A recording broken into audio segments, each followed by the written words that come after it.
I love horror games, even though I'm a fucking coward.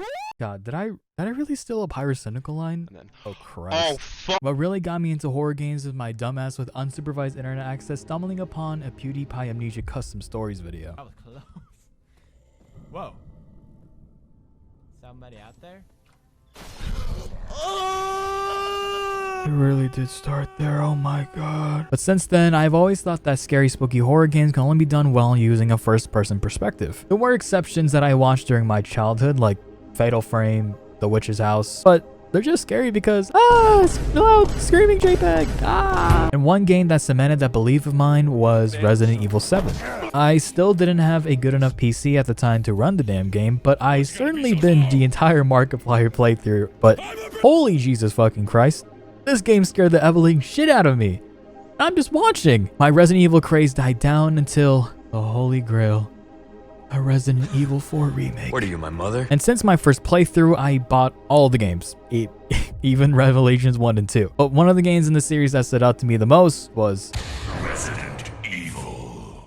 Before Resident Evil 1, the only game I played with fixed camera angles and tank controls was the original Silent Hill 2. And I didn't even get to the town because I couldn't deal with the controls. I lied, I was too scared. And since playing RE1, I really found myself appreciating and now loving these types of games. It was the Steam Winter Sale and I figured I'd get myself some games. I got Balatro, Nine Souls, Me-Side. I'll come back to you another day. One Piece, Pirate Warriors 4, and one more. That's right, baby. We're talking about House Flipper 2! Yeah! Rah! The economy is taken! No. It was Elisa.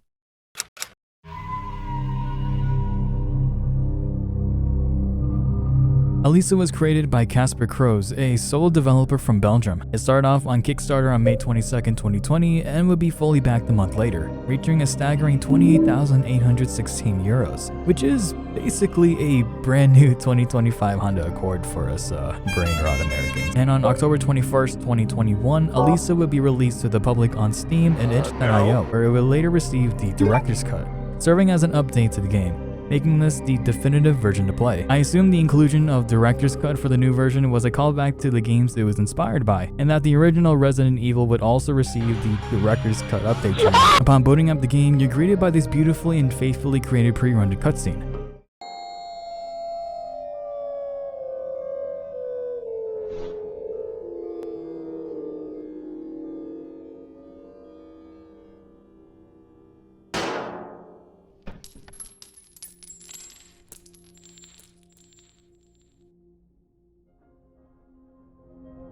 When I saw this intro for the first time, bro, I don't even know what happened in my brain, but like, there were like zips and zaps and shit, and I knew I was in love. A little nitpick because I'm a brain-rotted zoomer with a crippling need to boot up the game and start my adrenaline high. You can skip the intro. I'm kidding, you can skip it. Not because I just found out about it 10 playthroughs in. Why would that be the case? Let's just dive right in, shall we? But before the beginning cutscene plays out, the game asks if we want to enable auto-aim at the cost of not earning as many golden doubloons during our playthrough. I obviously said no because I have the aim of a cracked Fortnite player, like worldwide sensation Ninja. But also because later in your playthrough, we'll be able to acquire an item that lets us have auto-aim without the lesser payout. Alright, listen up. Tonight, a spy stole important blueprints, and he got away. However, we were able to gather information and tracked him to his last known location. He escaped with the supply train. We will ride a train on the same tracks, dropping you off at every station in small groups to search the area. Find him and make sure those blueprints don't fall into enemy hands. Got it?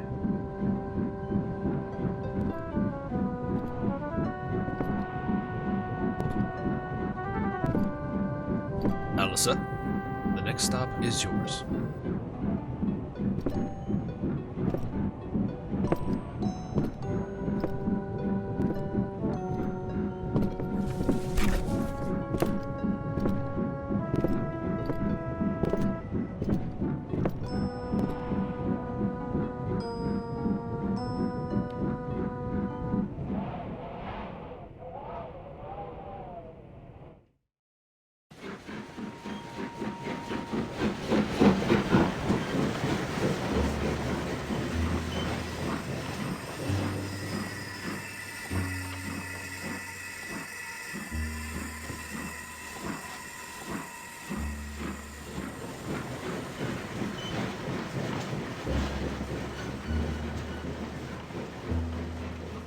Welcome to France. Wait, no, don't quit the game. It's not that scary yet. Time for an ad read. Nah, I'm kidding. Who the hell would sponsor me? This is Elisa, the girl we'll be playing as the entire game. As you saw in the beginning cutscene, she dons a black and gold accent uniform as she's an elite royal agent for this world's supreme leader, the Emperor. She's also voiced by Casper Crow's wife, Arisa Crow, who is also the composer for the game. Speaking of voice acting, it's not that good. Come on, get me, you fucker. I'm Monotaka. I kneel to pick up pieces of a broken mug. Oh, my hand. But many people have complained about the subpar voice acting in this game, but I think it adds to the charm and authenticity of it. Take for example, of course, Resident Evil. No, not the remaster on the GameCube. Just listen. Oh, Jill, this house is dangerous. There are terrible demons. Ouch! Is this? That's right. This is the ultimate life form. Tyrant! Chris? Stop it. I've been thinking something is wrong with this house. Right. After being dropped off, we can take the time to get used to the controls of the game. We can use either traditional tank controls or modern controls. For those who have never heard of or played a game with tank controls, let me explain it real quick for you. Modern controls make use of the left thumbstick on our controllers, allowing us to have the full 360-degree range of movement, meaning if you want to go diagonal, just point it there. Duh. What the fuck you expect me to say? Tank controls, or the way boomers played games back then, I think, didn't have this liberty. Instead, they used the D-pad. Up and down was still used to go forward and backward, but now the left and right buttons are used to turn and pivot the character into the direction they want to go, all while standing still. Except for when you're running. For some reason, that's not an issue at all. Now, aiming with tank controls is a whole different story. Unlike Worldwide Phenomenon Ninja, we can't just move the right thumbstick to aim. We first gotta press the ready button to get into the firing mode. That's where the best aspect of tank controls come into play. We can't move. Once we're in this ready or fire mode, your legs are firmly grasped into the ground, where you have to use the same D-pad to aim. With how clunky and awkward this feels when we've combined this with an enemy approaching, like this fucking thing, it gets really tense and fucking terrifying. Luckily for us, who can change the controls to modern ones so we can use the thumbstick to spin endlessly. Unfortunately for us though, we are still stuck with shooting in place. After getting accustomed to the controls, we're free to explore the station and the surrounding area. You're probably wondering, why the hell can I go down these damn stairs? Well, in Elisa, every staircase you find must be interacted with to go up or down on. Just a little thing to know, but there's not much to see here, really. Except for a locked door. That's about it. And another thing about these games are the fixed camera angles. Every time we enter a different area or different part of a scene, the camera will change. Let's say you want to head straight. You go up on your left thumbstick or D-pad and suddenly the camera angle changes. If you decide to press up again at this moment, your character will head into the complete opposite direction you wanted. But if you were to hold up during the camera transition, your character will remain going in that direction. It's more of a curse than a blessing most of the time, as coming up soon, there's going to be a moment where this mechanic completely fucked me over, among many, but we'll get to that later. But of course, this is how it was back then, and it gives a sweeter and tastier taste of bullshit. We spot a man also donning the same uniform as us, who is inspecting this sexy ass dirt. Oh shit. This is Jean-Francois, our partner in crime, aka this guy. He says after he made love to the ground, he found fresh footprints. Elisa and Jean-Francois believe that the blueprint thief got off at this station, so they walk together on a dirt path and then cross a bridge until we arrive at a small village. He asks us to help him look around to see if anyone else lives here. Looking around, it's totally empty, man. Every door is locked. As expected. Well, I didn't expect to barge in some random person's house to ask where our fuddy little blueprint stealing man went. Looking into every window we find, all of them are just abandoned. Pitch black, or hey, a piano. This comment about Elisa playing piano will come back later. God, this place is abandoned. Where'd everybody go? Bingo. We approach one house and look into the window, where Lisa says that she can see a faint light inside. We knock on the door and Jean comes to our side, where the youngest viewer of this channel has been waiting for me to live stream again comes out. I will live stream again, I promise. Oh, hello there. What brings you guys to these parts? Sorry for bothering you, sir. We are looking for a man. He might have passed these parts. Have you seen a person like this? Ah, yes, yes. Very kind fella. He stayed here for a cup of tea and headed for the forest behind my house not so long ago. You say he came in for a moment. Can we take a quick look around? It won't take long. Of course, come in.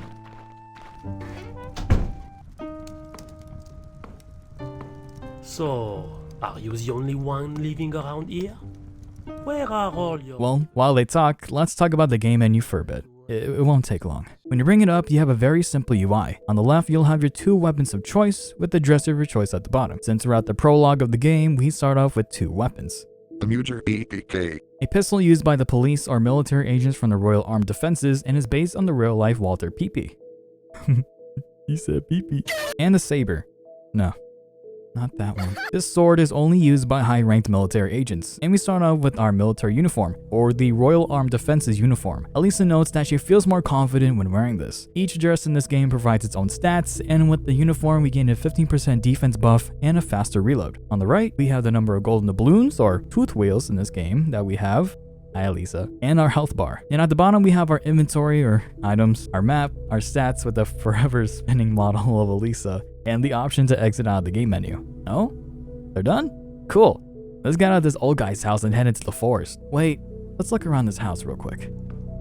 The jars are filled with clothing and a couple of candlesticks.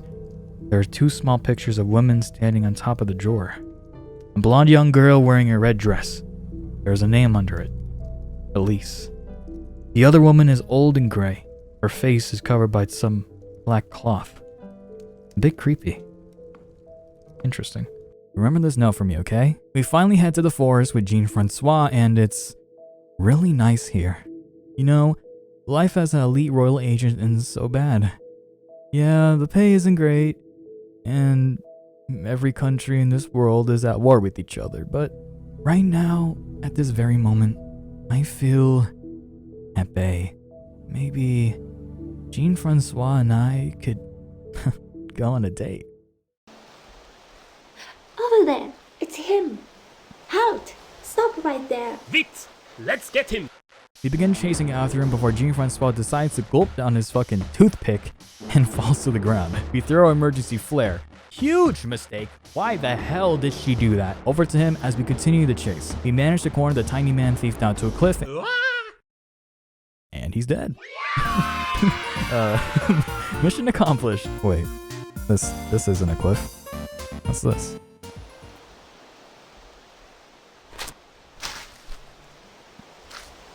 Where did he go?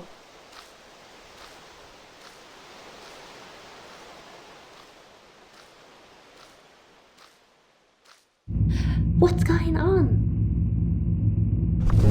What kind of monsters? Combat tutorial time. Didn't expect it so soon, huh?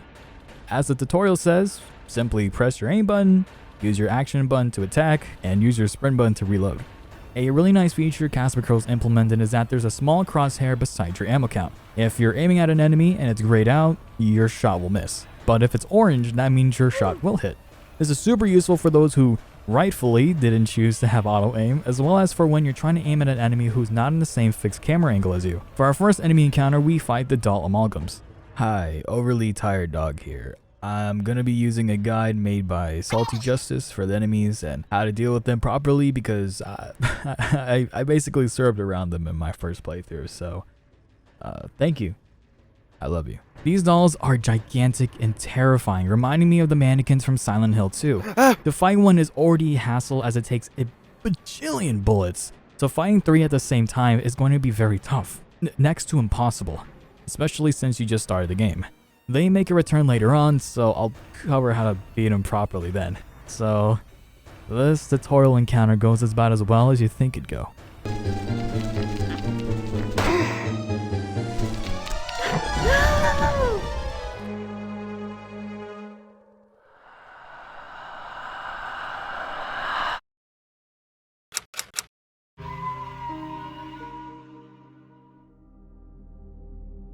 When we wake up, we find ourselves in bed in a room we're not familiar with. More importantly, what the hell are we wearing? What the fuck? No fucking way. Are we gonna girly girl our way out of here? Hell yeah! This is the blue dress, a dress that strangely enough fits Elisa very well. It comes with a 50% defense buff with a lower detection rate. We inspect the nightstand and find our pistol, an iron key attached to a key ring, and a note. I only did what I was told, but the gun is a little gift for me. Welcome to your new home. With the power of dress to impress on our side, we unlock the door with the iron key we got from the nightstand and venture out of the room.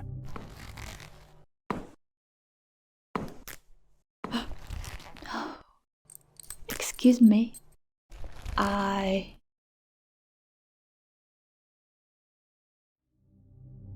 Before we go on, I just want to say how much I smiled when the doll turned around like the original Resident Evil. I was like, ooh, they did the thing. That scene in itself is iconic and has been the source of many kids' nightmares and trauma, but also present day me because, God, the CGI.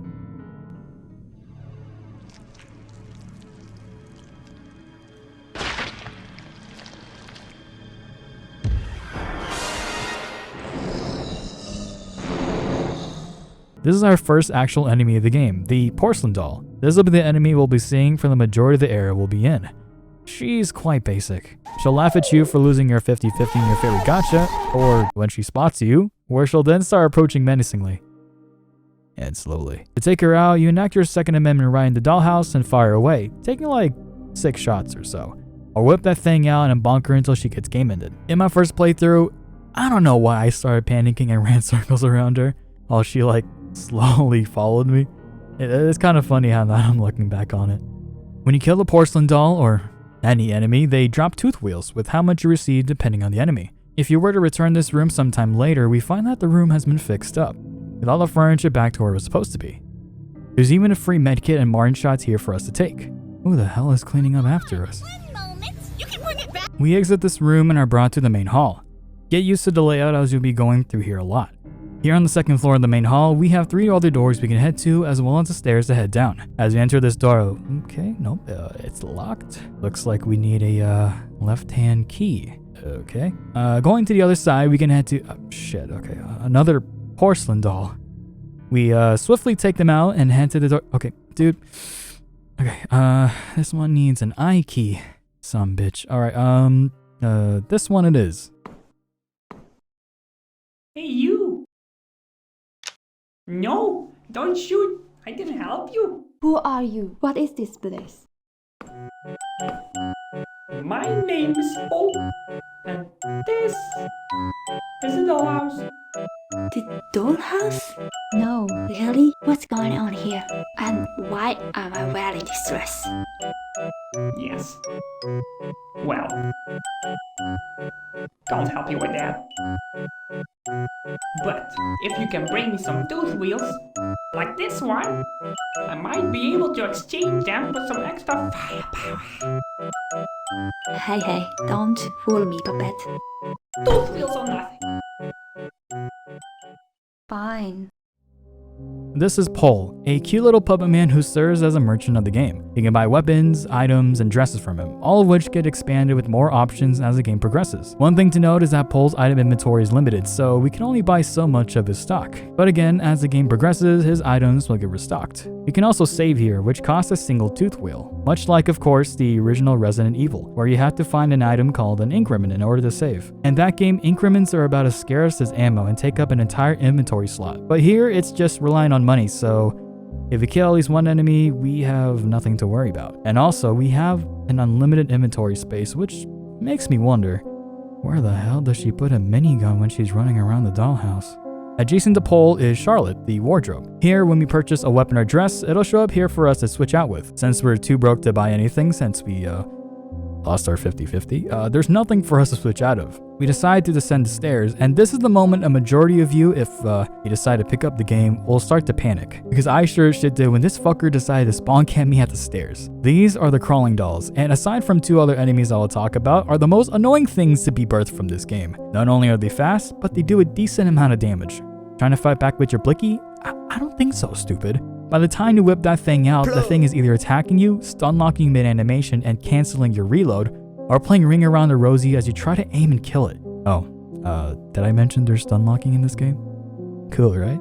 On the first floor, there are many doors to go through, but for the first puzzle, we only need to go through 3. One is the room that was locked by the left-hand key back on the second floor, one is the door to our immediate left as soon as we walk down the stairs, and the last one is on the door on the left in the dining area. Let's start with the last one. When we enter inside, we realize it's a huge staircase. We climb the stairs to the second floor to acquire some Martin shots, which is the ammo we'll be using for our pistol as well as other weapons down the line. But before we can begin heading for the next set of stairs, we spot a mysterious person walking below us. I wonder who that could be. Could it be Sheen, my beloved? No, Phoebe. Can't get distracted now. We gotta push forward. We finally make it to the top of the staircase, aka the 3rd floor, where we spot not only a cube and a note, but 2 statues holding tridents blocking the door to the 3rd floor. We interact with the statues and make note that there's an indentation in here shaped like a disc that we can put here. This is another puzzle, but for like the end of the game, so I wouldn't worry too much about this for now. We walk over to the cabinet and pick up the cube, which turns out to be a toy block with letters on each side, and we read the note. We locked up Edmonston. He went too far. Too many patients died from his mindless experiments. Worst of all, he called it fun. Now he can die here, alone, in his house of fun. After we leave the staircase, we can bolt to the other side of the main hall where we can get our next block. Once we step inside, I suggest you turn into this corner as there's a hidden medkit right here. You're welcome, by the way. You fucking rat. Walking forward, you'll spot a large enemy at the sink. This is the big baby. You really don't want to mess with them as he can fuck you up if you're not careful and will take an insane amount of bullets to put down if you decide to go down that route. Plus, he's one of many unique enemies that only appear in one area of the game. What we need to do is go to the room on the left where we can find our second toy block. I suggest that the moment you enter, you beeline to the room, grab the medkit, the block, and get out of there. If you swerve around him, you can interact with the sink and get some free tooth wheels. Yummers. The last toy block requires an extra step. We gotta head to this door in this hallway. Once we're inside, we spot a contraption in the middle, and at the other side of the room is a chain door with a gap in its lock. When we interact with it, we see numerous pieces with grooves carved into them, a golden key at the top, and a hole at the bottom. We're prompted to either move the key or to slice some pieces. This is our first puzzle that requires some level of thinking. If you're smart, then this should be really easy. If for me, then... Oh, okay. Wait a minute. Oh no, that won't work. There you go. There you go. I just had to think about that for a moment. Yay!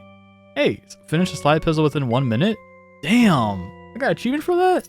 Sheesh! To my surprise, unlike the runs after this, I actually managed to solve it really fast on my first playthrough, even though I was just spinning the pieces around nonsensically. But if you do solve the puzzle under a minute, you get the GG Easy achievement and are awarded with the left-hand key. We can then go back upstairs in the main hall to open that locked door. Once we step into this room, it's eerily quiet. Luckily for us, there's no porcelain doll jump scare, even after we pick out the last toy block of the puzzle. We can leave right now, but there is a door we can enter. Heading inside, it's just a bathroom. What'd you expect? We can interact with the open cabinet to get a free medkit, but we can also interact with the mirror, which becomes slightly important for a reason I'll get to later on. But for now, we can leave this room for good. We head on over to the lock chain door on the first floor and place the blocks in. Now that we have all the blocks in place, what the hell is the word? Too many patients died from his mindless experiments. Worst of all, he called it fun. Oh, yeah, fun. We change the direction of each block to the correct letter and slide each one into the slot. The screen will fade to black as the chains and lock fall to the floor, unlocking the door. Once we enter the room, we find ourselves in the middle of a long hallway. If we head right, we see numerous barred up cells as we pass by, with one containing some Martin shots. When we reach the end of this half of the hallway, we see that there's nothing here except for this creepy ass door with a face on it. Interacting with it, Elisa says that it looks like a door, but it won't move. There are 3 of these face doors, each containing its own unique room and loot. In order to even open these doors, we gotta acquire the teeth key, which we'll unlock later. But this face door contains a straitjacket. This dress is a jack of all trades as it has a 50% defense buff and has its own set of moves, meaning if you want this dress, you gotta remove all your weapons and even your dress. I hope you don't get hit on the way back here. Going down to the other end of the hallway, we find that these cells have some creep trying to touch us. Gross. These are The arms. What else are we supposed to call them? They only appear here in the first boss's room, and they're pretty easy to deal with. Just don't get close to the non-consenting hands. And if you do, just spam all of your buttons on your controller and you'll free yourself. And then, don't forget to... Past that section of the hallway is another one with... If you're still getting used to the controls of the game, you're probably going to have a bit of trouble with this one. This section may look intimidating at first, but if you use this simple trick, you'll be okay. Just look at the lines. On the ground are grooves made by the axes that will help you with the timing of getting through. Just wait and go.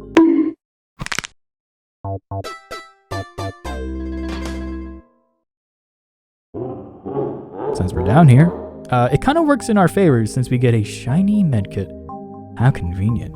Or if you don't want to get hit to grab the medkit, you can just take the ladder. It's a bit easier, but that's just me. Once we're across, we're able to go through this door and enter probably the biggest hurdle of the game, the funhouse. Now, if you played this game before and quit after reaching this area, I totally understand. This area is brutal if you don't know what to do, and more importantly, where to go. One tip I forgot to mention throughout all of this is that if you're in a brand new area of the game and want to gauge where to go, just open up your map. It'll show you the entire area you're in. No need to roam around and draw the map yourself. Once you step foot into the funhouse and explore around, I suggest you start running and not stopping, because if you do, they will get you. These are the giant heads, a terrifying enemy that still freaks me out even after 10 runs. They attack using their big old tongue, and like the creepers from the cell, as much as possible, do not fight these guys. They're not worth it. They take 1 billion bullets to kill, and tooth wills you receive are doo-doo, brother. As we continue the run, the camera shifts to this wide shot of the main area of the funhouse, with numerous weirdos cheering from the stands, which I found out while getting B-roll for this video, we can kill. What a weird detail. Thanks, Mr. Crow. We can go either left or right from here. Or, actually, I lied. There's a third way. In fucking circles because of these guys. These are the minicycle ghosts, basically just annoying ass kids riding tricycles on Halloween night after hitting their first vape. When you enter this area, there will be 3 of them. Now, similar to what I said with the doll amalgams in the prologue, 1 is doable, 3 is cheat. At least with these guys, they only take like 3 shots to kill, so they go down pretty fast. But just like the doll amalgams and literally every other enemy in the game, they can stun lock you. So, what does that mean? It means this. I have no meds. Ah, shit.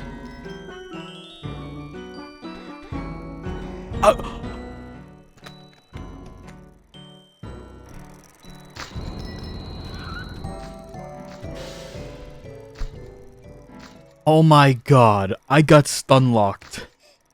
Oh my god, I got stun locked so fucking... Oh my god! To avoid all that, we're gonna do this. Once we make it to the big main area of the funhouse, go left and enter the first door on the left, which will take you to this medical room. We make sure we have our pistol loaded and we immediately exit. The 2 mini-cycle ghosts will spawn at the back of the hallway, and so we start blasting. We'll get hit a few times, but that's okay, as they don't do a lot of damage.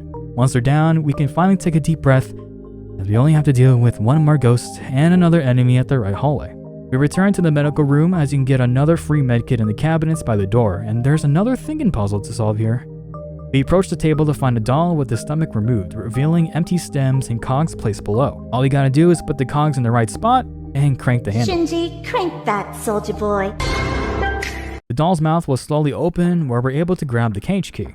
We won't have to come back to this room until the end of the game, so we can dip out of here for the time being. Since we don't have tweaking tricycle kids demolishing our shins, we're able to go to the end of the hallway. There's another room to the left and one at the end. Entering to the door to the left stops the music entirely again. There are bob shots here, a type of ammo used for shotguns like the blunderbuss. Right down the middle are a row of curtains with an ominous safe staring back at you. You can approach the safe, but I suggest you run towards it, as there will be a surprise enemy waiting for you behind the last curtain. This is the clown. Duh. No, it's not me, guys. Fuck you. These guys are sneaky bastards that usually hide and attack you when you least expect it, and you could probably tell when a clown has spotted you and is headed your way. They're quite fast, as they can do Kazuya's 10-hit combo if you're not careful, so keep your distance and fire away. Or get up close, stun lock him, and slash away. There's not much to this room except for more Martin shots, and we don't have a clue what the safe code could be at this point, so we also dip out of this room for now. The door at the end of the hallway is locked, so we use the cage key and head on inside. Ah, yes. Another puzzle. This one is also really simple. We just gotta move these cages so we can go into this door at the top right of the room. Unlike some other iterations of this puzzle, we can actually pull these cages, so we don't need to leave the room to reset. I'm looking at you, Pokemon Emerald. At the top left, there's a box, but don't be fooled. This is actually another unique enemy exclusive to this room. This is the Jack-in-the-Box, and will jump scare you once you interact with him. Like other enemies, he'll attack if you're within range, so take him out with your pistol and he should go down without a problem. Unlike me, where when I interact with him, the game bugged, I think? Because I wasn't able to run away or move, so I got permanently stun locked and died. Ah. Oh, I can't move. I can't move. Where can I move? What's happening? Why can't I move? Bro, I can't move. I can't move. I'm actually stuck.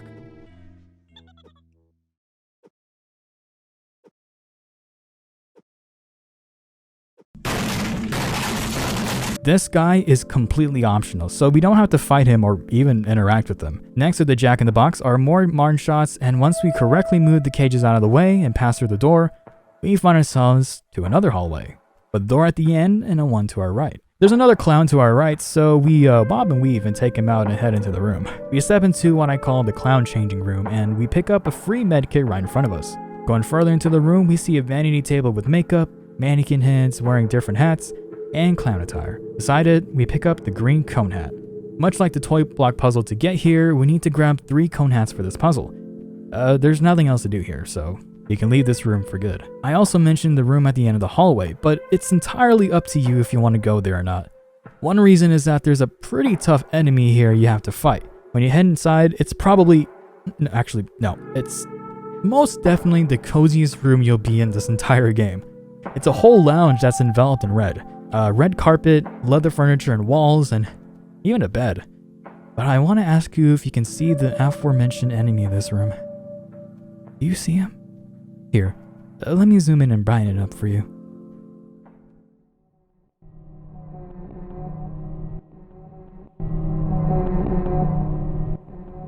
Nah, I'm playing. The enemy was pretty visible when you entered the room, as long as you were paying attention. This is the Contortionist, another unique enemy exclusive to the lounge. Much like the crawling dolls, this guy is extremely quick and has one move you don't want to get hit with. The one where he knocks you to the ground and continue his fucking flurry of attacks. I suggest that once you enter this room, aim your pistol at the guy and, as per, fire away. Eventually, the Contortionist will go down. Alright, with the Contortionist down, we're able to fully appreciate the room.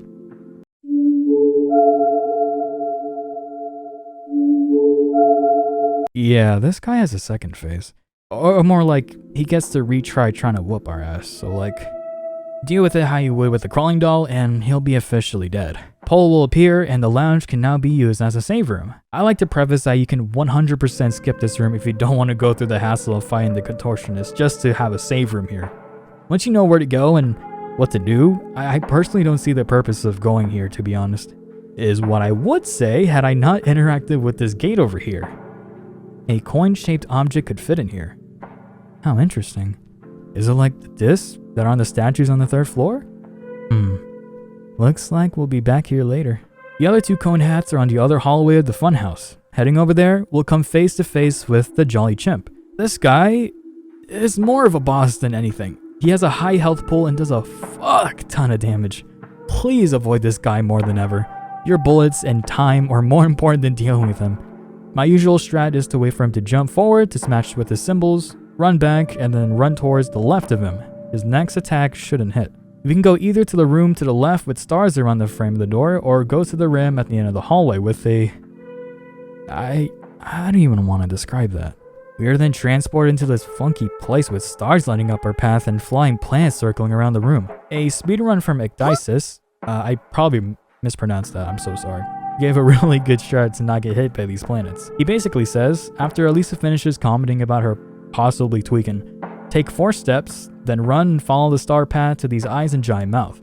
Atop its tongue is a yellow cone hat, grab it, and then this scene will play out.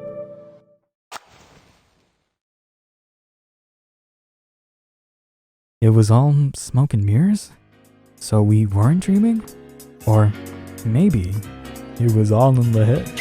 We're able to grab some bombshells and Martin shots, and we can leave this room for good. Heading into the last room in the hallway, we meet another enemy. Oh god, do these enemy introductions ever end? God damn. This is the spider mime, and with it being another fast calling enemy, this guy is gonna be a problem. His main attack is a lunge, so I recommend using your saber after he lands to get some free hits in. He'll do a little barrel roll and most likely lunge again, so just wait a bit and whoop his ass. This hallway has 2 doors we can go through. The door on the right is the one we have to go through for our current puzzle, so we book it inside. Entering the room, we spot a giant creepy ass doll wearing a black dress and veil, encased in a glass display. On the desk next to it is a note. I know this is not the most cheerful job in the world. Don't stare at the clock all the time. Try to get some sleep. Maybe count some sheep or something. Although not enough on the lore of the game, it hints at the upcoming puzzle we have to do a bit later. Going to the next room over is the red cone hat atop the couch. We grab it and...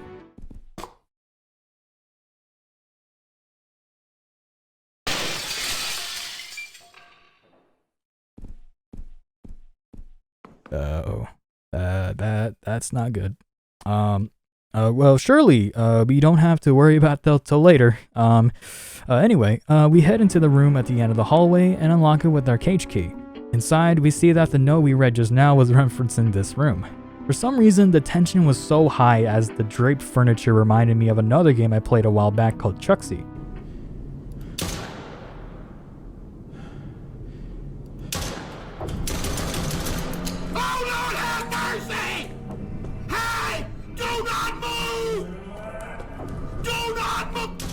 Inspecting the sheep wallpaper as the note hinted at, Elisa says that there's 8 small sheep and 10 big sheep to be exact. When we check out the clock, Elisa says that the clock is missing its pointers and that she can still hear it ticking. Also saying that every tick sounds different from one another.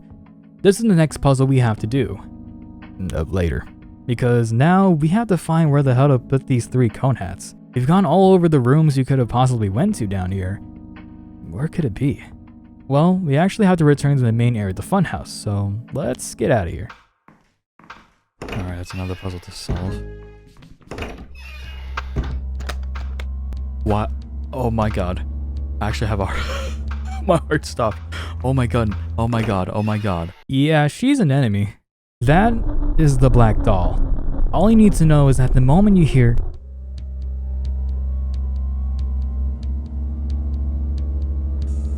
you run to the nearest room you find. She will chase you down and she will get you. Well, PP, how about I just shoot her, stunlock her, and repeat it? It'll take a while probably, but I'm sure she can be killed. No, hell fucking no. She's literally invincible. That's not hyperbole. She's part of a quest line. And yes, there is a quest line. And until it's finished, the black doll will appear in the room you're in at random intervals. And if you were to get caught by the black doll, she'll fucking grab you, doing a majority of your health, if not all of it. And when your health reaches 0, she fucking takes you straight to the heavens. Yeah, for real, do not get caught. Anyway, before I shit myself again, we head into the main area of the funhouse, and this time, go here. Yeah, it looks like it's walled off, because I also thought that too. But this is the entrance to the puzzle room. Once we're inside, it's a giant room with long benches on both sides, with one having some Martin shots and the other containing a note. Is it true that one of the guys who transported the finger of God injured his hands on it? They say his hands look like charcoal afterwards.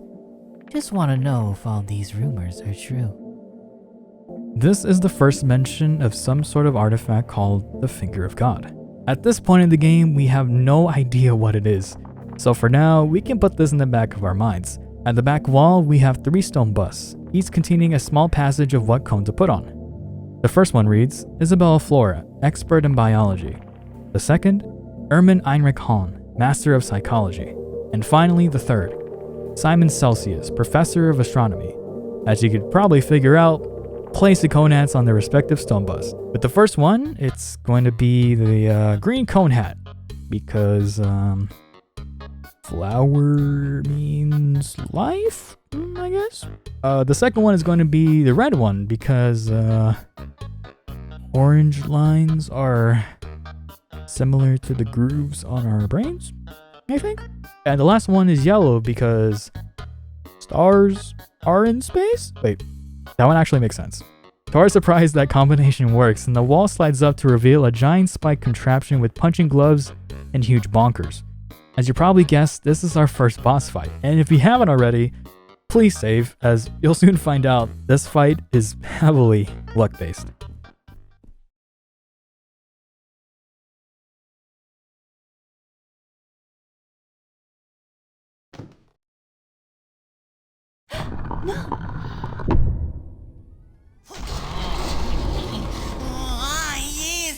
Yes! Someone new has come to have some fun!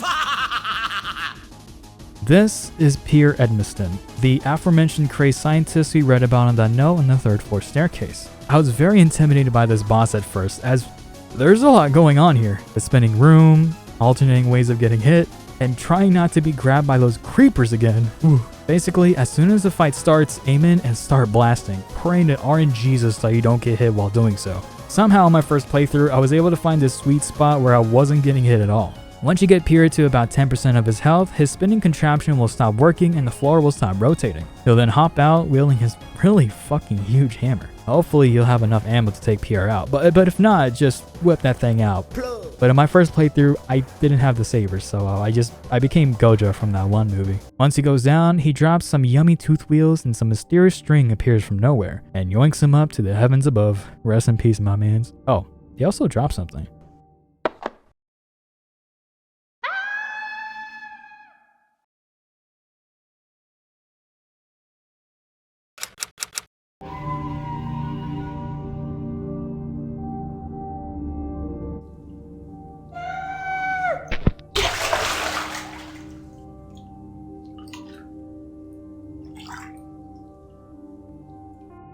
After a little slurp of the doo-doo water, we arrive at the flooded basement. We can explore the hallway and even the downstairs, but all the doors are either locked behind keys we don't have access to yet, or behind a barrier. So, what do we do now? If we can't go anywhere in this new area, where are we supposed to go? Well, remember that item you picked off of Pierre? Of course you do. This happened literally 2 seconds ago. Silly? Don't you feel stupid? Well, we basically have to backtrack to the clock room with the sheep. Once there, we use the item Pierre dropped, the pulse meter on it. It looks like a portable phonograph or gramophone, or the way we used to play music back in the day. The screen will change to the pulse meter being placed beside the clock, with each ticking corresponding to a number on the meter. One thing to note is that this game kinda relies on you writing stuff down, or at the very least, taking a picture with your phone. That becomes more prevalent the further we get into the game, but don't worry, there's not many of these. For this playthrough, we got 5351, so we head back to the room with a safe in it and input the code. 5351, was it? Alright, 5, 3, 5, I guess go up 1. No? Is it not 5351? The fuck? 5351. Excuse me. Shut up. 5351. Maybe try 5153. Oh! Yeah, so after doing some digging and experimenting, this puzzle is completely fucking random. From what I got, the code from the clock is not going to be the code to the safe. It's really just a set of numbers you'll use to figure out what order they go in. Some people say you just put the last number as the first one, and that usually works. That only worked for me once. But the game theory I'm going for is that it's just fucking random, man. So literally, write down the numbers you got and put down all the possible combinations you can use. It's a bit of a sneaky puzzle, but hey, it's over and we got the next part of this puzzle, the clock pointers. We head back to the clock and place the clock pointers on it. We're then prompted to turn the pointers to the correct time. The numbers for the clock puzzle never changes, so the time we set it to is 8:10. I hope you guys know how to set a clock. I am definitely not helping you with that. Once set, we finally receive the I key. There are 2 places we can go from here. either the door in the staircase or the door beside the save room on the second floor of the main hall. Either way, once you enter the main hall, we're introduced to a new enemy, the toy soldier. They carry around a whole-ass rifle, much like the one our lover, Jean-Francois, wields. They're not that big of a problem, kinda. If they're propped up on their knee and aiming in, you can bob and weave until they fire, where you can whip that thing out and slash away. If you get too close to him or slash for too long, they may try to hit you with their rifle, so watch out for that. Either way, they're not that challenging to fight, if they're alone. Anyway, luckily the right way to go is a save room in the main hall, so let's head to Pole to stock up and save. So you defeated Beer? Well done. There, behind you. Hello. Now you can bring me your tooth wheels.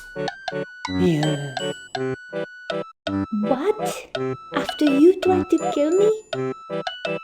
It's you who killed me. You don't look so dead. With Pierre part of the shop, we have a new selection of items to choose from. There are modifications and rewards. Let's start with the latter first. The rewards menu let us choose from 2 items for defeating a boss. For Pierre Edmiston, we can choose between his comically large wooden hammer or the teeth stone, which I mentioned previously, are used for unlocking those free face doors. 2 things to know. You can only choose 1 item for each boss per playthrough. So if you choose the hammer over the teeth stone, you gotta do another playthrough to get the other item. And for the teeth stone, you can only use it once. So if you want to know what the other face doors unlock, you gotta do another playthrough. But if you're watching this video, I'm gonna talk about it anyway, so finish the video and pick a face door, I don't care. Then there's the modifications menu, and there are 5 mods to choose from. There are the magnetic fingertips, which allow Elisa to yoink tooth wheels from further away and have auto aim. It's that item I talked about in the prologue. In my opinion, it's the best modification in the game, and it's one of the cheapest, coming in at just 30 tooth wheels. The quick strings, which are magical strings that pull you away from danger, this item essentially acts as a Dark Souls backstep. Exactly how the description says, pressing the special button, which is the B or circle button, has strings that pull you away from danger.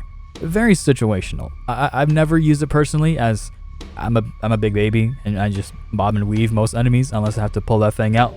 But hey, if you're running a pure saber build, this modification isn't too bad. The skin lacquer, it protects the skin, which provides a 10% base defense buff. Pretty good, self-explanatory, just get it. The elusive makeup, with Elisa commenting that she'd like to look different from time to time. This is the slightly important thing about mirrors I mentioned earlier. When you interact with the mirror, you'll be prompted to change Elisa's appearance. It ranges from a Santa fit, Mad Moxie from Borderlands 2, N64 Elisa, and the dummy doll. I'm stiff as fuck. These are purely cosmetic, and you can wear different dresses and keep the buffs and abilities. And finally, the gear implants, which are planted tooth wheels and steel wiring, which makes things a lot lighter. This only kicks in if you equip 2 certain items you can get later on. Pretty good if you use those 2 items, but pretty pointless otherwise. All these mods and rewards are pretty cool, but know that what you decide to get with the modifications affects your ending, so choose wisely. There's also a new dress we can purchase, the nurse dress, a uniform worn by the nurses in the St. Johannes Institute. It gives us a 50% defense buff and has more efficient healing. After doing our business, we unlock the door with the eye key, which turns out to be a library. On our right are a bunch of books that stand out from the rest, but ignore it for now. It's, you guessed it, another puzzle for later. There are some Martin shots on the table, but there's also a note on the stand that we read. Thanks to Dr. Pierre Edmiston's invention of the tooth wheel, we were able to build a construction that moved personnel to different levels of this building. There are 2 cabins moving through a single elevator shaft. This note tells us about the elevator that runs from the flooded basement all the way to the 3rd floor. This serves as another hint to another puzzle down the line, so we ignore it for now. There's also a door that leads us back to the save room and another right beside it.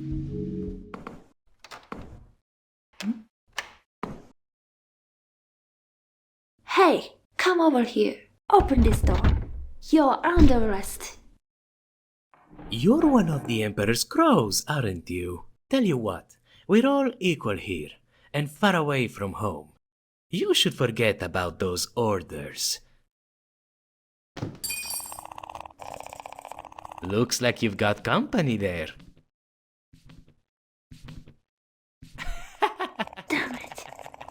Knowing that Albertus did make it down into the dollhouse, our original objective is back in full force. But we gotta find this spider mime. Oh, okay, no. I guess I dipped out of there. But we're back, baby, to fight the spider mime. And in the midst of our fight, we pick up the T-handle. Unlocking the door in the staircase, we find ourselves to many doors we can choose from. 3 in front of us and the door on the far left. We choose a ladder and are brought to a small room with a bunch of tools and the elevator's engine, which seems to be out of commission. Interacting with the cabinet, we got some free tooth wheels. Yummers. We're supposed to use the T-handle we got from the library here, but I obviously didn't know that, so we continue exploring this floor. We enter the first door and... no. We enter the second door and... no. We enter the third door and are brought to another room with chairs and some musical instruments. There's also another spider mime here, so... of course. No. God damn you. Dude, so many things happened in just 2 seconds. Holy shit. We're entering the room without the black doll wanting to kill me. We spot the new enemy I was edging, the ballerinas. They are fucking giant, which could be a good thing. I don't judge. Let's just say my favorite Resident Evil was Village because... You disgusting outsider.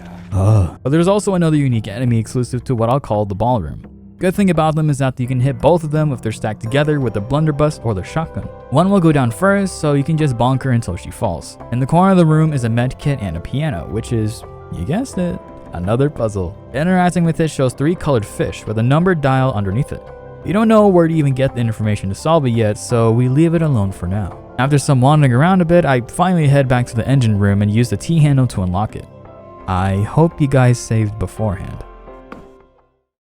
Let's see what's wrong with this machine.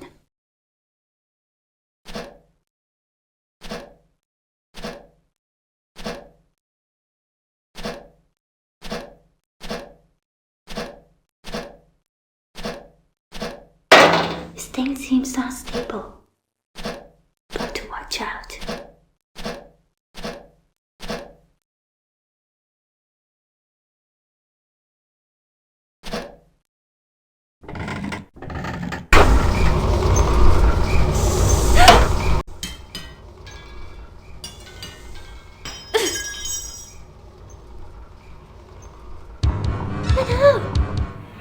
After we fall down into this trap, we gotta sprint to the door behind us and solve this puzzle before the walls squish us.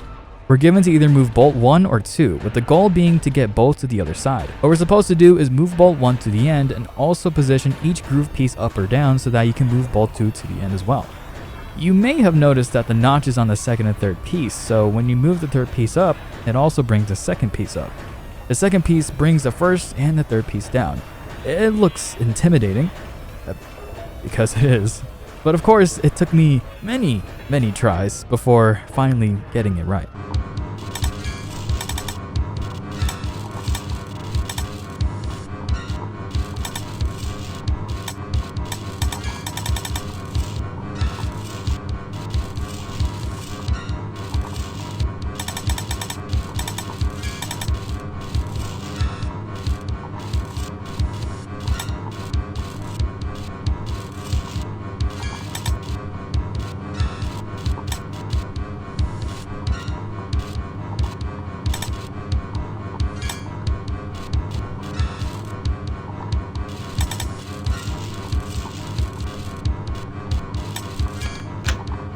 After Elisa escapes the room, she makes a nice nod to an iconic scene from Resident Evil 1. I was almost a sandwich. Hurry! This way! Oh, Barry! That was too close. You were almost a Jill sandwich. You're right. God, I love you, Barry. We find ourselves on the other side of the barrier down in the flooded basement. After walking around, we find another save room. Thank God. This save room is particularly special as it has its own hot bath. Taking off our dress, we're able to step inside the hot bath and take a nice little break. I hope all of you have taken a bath. Ew! You must be Or from Reddit. Ew. Much like a real life shower, we have some benefits to taking a bath, like having a free way to regain our health, albeit really slow. If you decide to let Elisa chill in the hot bath and let her become a raisin, you'll receive the relaxing achievement. In Pol's shop is a brand new Wilson M1, a modern machine rifle mostly used by military units based off the infamous Tommy gun from Fortnite. I highly recommend buying this weapon as this gun is fully automatic and shreds through bosses like it's nothing. If you don't have the money, I recommend killing the remaining enemies left or wait just a bit longer to meet our newest enemy, as they drop a lot of tooth wheels. We enter the room at the end of the hallway where we spot 3 water pits and a lever in the corner of the room. I'm sure nothing bad will happen when we pull it. There's also a locked hatch here. This is surprisingly not part of an elaborate puzzle, but part of a way to get a weapon later on. When we pull the lever, the barrier lowers and we're able to return to the rest of the dollhouse again. God damn. Oh shit. These are the crystal fish, the aforementioned enemy that drops lots of tooth wheels. They are really tough and take lots of shots to go down, but they have the added bonus of having a dismemberment mechanic. If you're not aiming center mass at them, their head, arms, or legs will fall off, making them sprint towards you, which you don't want. Please don't do that. If both of their legs are gone, they become another fast-crawling enemy, and you really don't want that to happen. Also, when you dismemberment or defeat one, they drop crystal shards on the ground. If you're not careful and not paying attention, you'll get stun locked and hurt by them, and that's not fun. An issue with these enemies comes up when you step out of the room. Yeah, the hallway is filled with them. When you're shooting at these guys in these tight hallways and the crystal shards fall to the ground, you're kinda in a pickle. Luckily, if you're alone with fighting these guys, and that does not happen often, you can wait for some time and the shards will go away. Or if you're wearing specific dresses, you won't have this issue. Alisa will just walk right over them. We enter the bathroom and pick up some more Martin shots, and further inside are shower stalls, with one having a wet note on the floor. Can someone do something about the flooding on the lower level? And don't give me that nonsense about Edith controlling the substances around her and all of that. It's driving me crazy. Barbara? Who's Edith? She the reason the basement is flooded? Who the hell is Barbara? No, not that one. Surprisingly, we have met her before. More on that later. At the end of the room is a giant mirror. Interacting with it, some funky music plays and fishies! This is the place where we find out how many fishies we're supposed to put into piano puzzle upstairs. For this playthrough, we got 8 red, 9 blue, and 2 yellow fishies. Much like the clock puzzle earlier, this one is also randomly generated, so no cheesing. Once we step away from the mirror, a crystal fish will spawn, and we can take it out for some tooth wheels or just get out of there. When we input the code into the piano, the cover lifts up to reveal the fish key. We head back downstairs and unlock this grand blue door. Inside, we're greeted by this lovely beast, the crystal mermaid. They look about as scary as the crystal fishies in the hallway, but they are significantly weaker than them. Their only means of attacking is pulling up and dragging you under the water, trying to drown you. Much like the arms enemies from earlier, just mash every button and get out of there. Fortunately, they don't have the dismemberment mechanic, so you can just blast them away and they're not a problem. What will be a problem is navigating through the water, as with every dress except for one, you'll be slow as shit. So let's fix that. We head back to the save room and we have 2 options. Take Alisa's dress off or buy the Hydra suit, a wetsuit made of sleek synthetic fish scales. It gives us a 10% defense buff as well as letting us move fast in the water and escaping faster if we were to get grabbed. If you got money after the Fortnite Tommy gun purchase, grab it. If not, and you want to save money and dodge the crystal mermaids easily, by all means, get naked. Wait.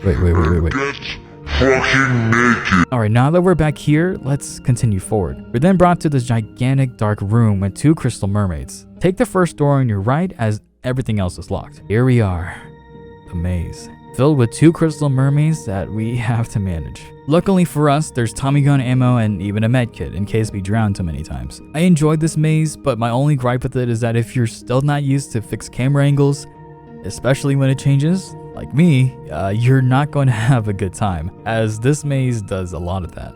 I got so disorientated here that I think I circled back to the beginning like once or twice because it looked the same, but eventually we get through the maze and hey, another face door. What's in here? If you were to use the teat stone on the face door, you'll receive a bunch of useful items, but also the fishing rod. If you were to go to the room with the 3 water pits to interact with the fishing rod with any one of them, you'll be put into the fishing minigame. You can choose how many tooth wheels you want to put in, and Alisa will place it onto the end of the rod. You'll then sit around until Alisa starts tweaking, and we have to press the interact button in time with the orange line.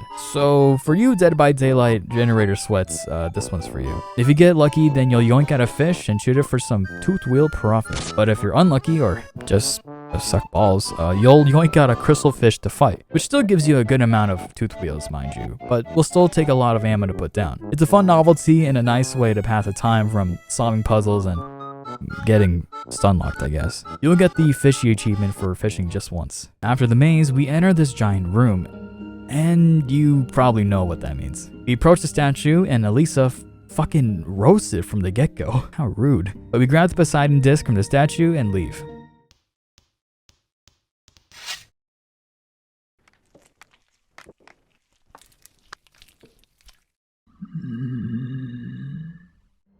This is Edith Boileau, the person, or should I say monstrosity, that was mentioned in the note in the bathroom. She is super tanky, dude, and of course, I didn't know that, so I came unprepared with just my pistol and saber. And even with this combo, it's totally possible. She has 4 attacks: her trident throw, her charge, her melee, and fishies. The cool thing about this fight is that if you run out of ammo, if one of her tridents is placed on the ground, you can pick it up and throw it back at her, doing a pretty good amount of damage and will stun her for a few seconds. Regardless of what weapon you're using, the main strat it uses this. Try to bait out her charge and weave when she does. She'll be stuck in that animation, and if you're pretty far away, just aim in and go to town. Her health should go down pretty fast if you got the Tommy gun, as well the other bosses, so trust me, it's a really good investment, please. But after a few tries, our second boss of the game goes down without a hitch.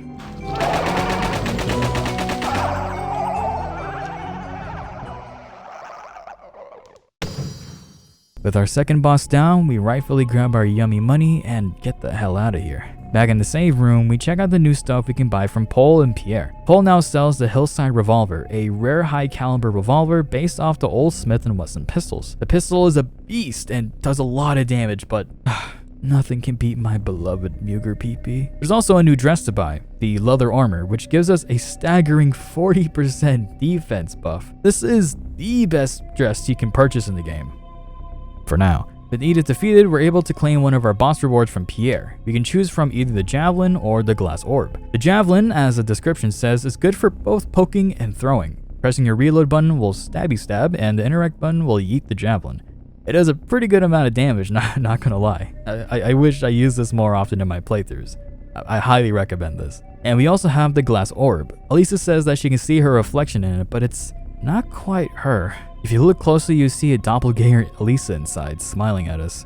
But like it says, when we reach 0 HP, we get flashbanged and we get back up, bringing us to full HP. Pretty self-explanatory. If you can't bob and weave properly, or suck balls, then it's sort of useful, but I personally never use this item over the Javelin. But what now? We beat the second boss, and we got this Poseidon disc, and we can put it into the statue in the staircase, but we need the second one to actually open it. Where do we go? I ran around for a good 20 minutes before heading back to the flooded basement hallway we initially arrived in. We unlock this door, which leads to a long corridor with a railing on the side. We then hear splashing beneath us, and we see that we're above the maze room. Once we enter the room at the end, we grab the free medkit and spot a book and a note on the ground. Dear Elisa, if you read this, it means that I failed to protect you. I was once just like you. Immune. But you're stronger than I. So please, destroy the finger of God. It's the only way to stop this madness. Who wrote this, and how do they know our name? More importantly, they were immune like us? Were they able to use tooth wheels as well? Oh boy, I hope they're okay. But anyway, free book! What we have to do now is go back to the library and head to the book puzzle on our right. Sliding the book into the middle, 2 books slide out. And here comes probably the worst puzzle I've had the pleasure of figuring out. Okay, so once you start this puzzle, there is no guidance what to do here, so I will. Basically, we have to pull all the books forward and then back in again, but each book you interact with will push or pull the books to the left and right of it. Here's me trying to figure it out with my friend, Mr. Nut. Jake! He drops an album as Anita McSween. Anita McSween. Full J-pop, K-pop. So, like this, if there's 3, sticking out together, then they can slide in as 1. So I guess I need to try to get three. Three. Like on each side of this or whatever. Oh, I see. Why don't you try to get the ones out towards the edge? Edge? Yeah, get it out towards the edge. Wait. So if you do that, bring it out and then do the edge one. I have two. Oh my god. Oh my god. That was so dumb. There's a key inside. It's the tree key. God fucking damn. That was the stupidest shit I've ever done. That's actually the worst puzzle I've done in a while. Having finally acquired the tree key, we can now head to the...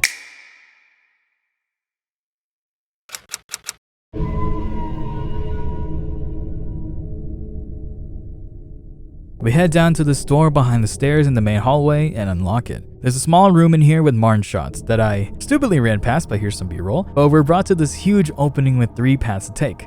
We yoink the Martin shots off the Minecraft block of stone before taking the path to the left, where we're met with one of the new enemies of the area, the mechanical firefly. They're pretty easy to deal with, just wait for them to charge and hack away. Here in the Iron Garden, we'll be doing a lot of backtracking as there are switches all over the area which will raise and lower barriers, similar to the one in the flooded basement.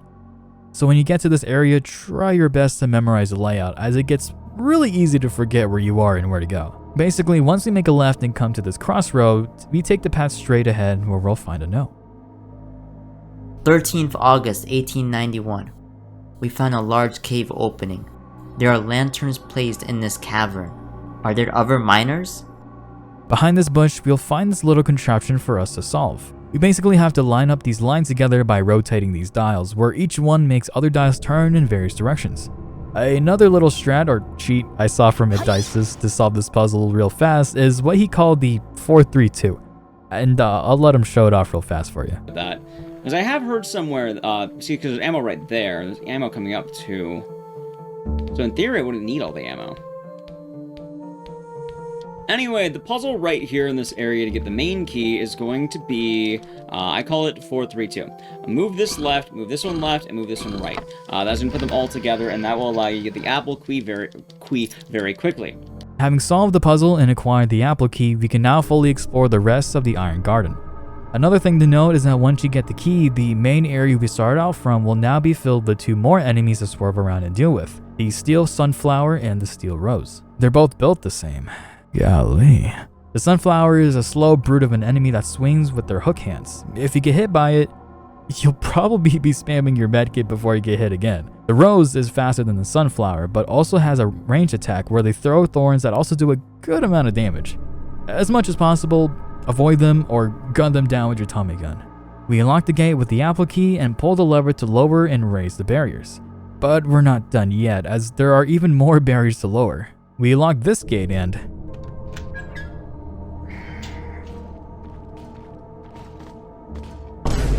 shit.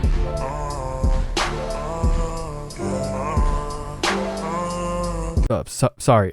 We go around the Steel Rose and head into this area with the mechanical firefly and the Steel Sunflower lurking inside. I mentioned it earlier, but there is a secret weapon here, but it's locked behind a barrier. If you were to use your teeth stone on this face door, you'll get yourself a rope among other useful items. But after we maneuver through this small, I don't even know what to call this area, a passageway? Let's go with that. We pull another lever and make our way back. If we take a right here, there's a gazebo with a hole in the ground. If we interact the rope with it, we'll be able to climb down into the room we initially met the crystal fish. All we gotta do here is pull the lever again, which will bring up the barrier again in the basement, but will also bring down the barrier in the Iron Garden. Once we return, we're blessed by the Holy Grail, the crossbow. Just kidding, it's terrible. Don't ever use it. It was not worth that journey. What I mean is, the thing does the same damage as the revolver. Great, right? But if you're using literally any dress but the military uniform, I would have pumped out at least one live stream before the end of the reload animation. And the only redeeming factor about it is that you can retrieve your bolts back. The crossbow is doo-doo, brother. Anyway, we pull this lever here, which will lower the final barrier towards the boss room. But since it's locked on both sides, we have to make a final return to this lever past the gate, and we can finally fight the boss of the Iron Garden. Here we can grab our complimentary medkit and Martin shots before unlocking the final gate.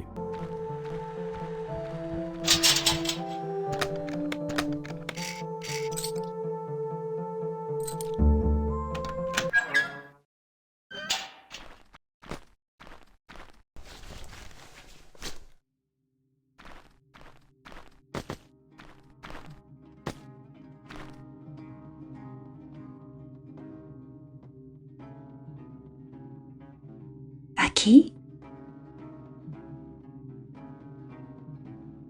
Who dares enter my garden? You are here to take my throne, aren't you? Let's see what you're made of.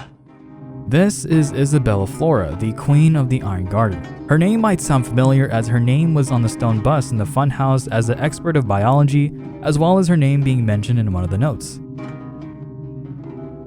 I don't want to admit that I'm failing, but it's true that my patients keep petrifying and dying. Flora Isabella already succeeded to give her plants eternal life. But what if I found a way to reanimate the deceased? She's also voiced by the lovely Sphere Hunter. What's up, babes? Oh my god, I love you! But anyway, there are two ways to go about this fight. The normal way and the fair way. The normal way, we go guns blazing, of course. Flora has 4 attacks, a diagonal slash, an up slash, one where she raises her sword and mechanical spikes around her, and one where the mechanical spikes follow you. Now the first two only really matter with the fair fight version, but either way, just take pot shots at her and get some distance, rinse and repeat. Now the fair way of the fight is significantly easier if you know how to parry attacks easily. Here, if you only have the saber equipped, Flora will say an extra line and her moveset will be restricted to those different slashes, the diagonal and upward slash. If you were to press your reload button, which is the X or square button, at the right time, you'll perform a parry, allowing you to get in some free hits. For Flora, parrying the diagonal slash will get you about 2 or 3 before she swings again. If you were to parry the upward slash, it'll push you back some distance away, making us unable to get some free hits back, but letting us heal if we need to. Once Flora goes down, you'll receive the Catfight achievement for beating her with just your saber.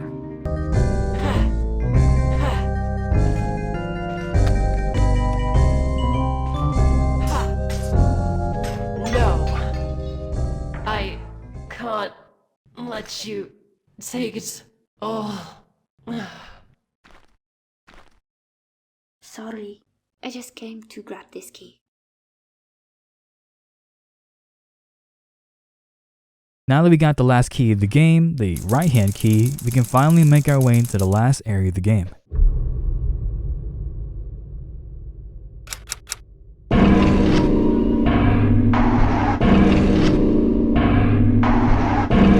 Upon leaving the boss room, we get this cutscene.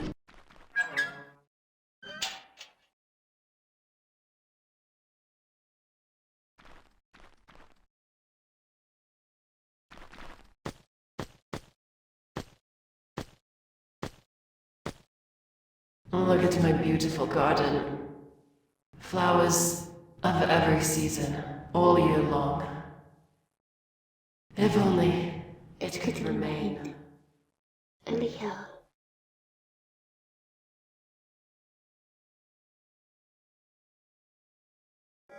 Guys, I think Elisa's going a little crazy after killing this Sphere Hunter. If we check with Pierre, we're able to see the rewards we can get for being Flora. We got 3 this time. The first is the Iron Armor. It provides a 16% defense buff at the cost of not being able to sprint. There's also the hidden passive of not being able to be stun locked by enemies, which is fucking huge. I mentioned earlier that the gear implants modification some time ago, and this is one of the 2 items that affects it. With it, we can now fully sprint and not get stun locked. It's an absolute game changer if you decide to rock this thing. The second is the Sword and Shield, a weapon that isn't man-made, as it grew in the Iron Garden with focus energy. It's basically just an upgraded saber with the added bonus of a shield, so if you're dog shit at parrying, like me, then you can just hold up the shield, and it'll block attacks, if it works properly. Yeah, when fighting against the clowns, this one move always seems to pass through and hit me sometimes. Not sure why though. But if you were to hold the shield up long enough after blocking numerous hits, the next hit will send Elisa back some distance.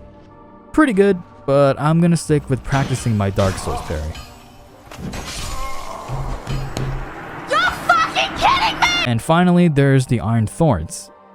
I'm just going to show you the clip.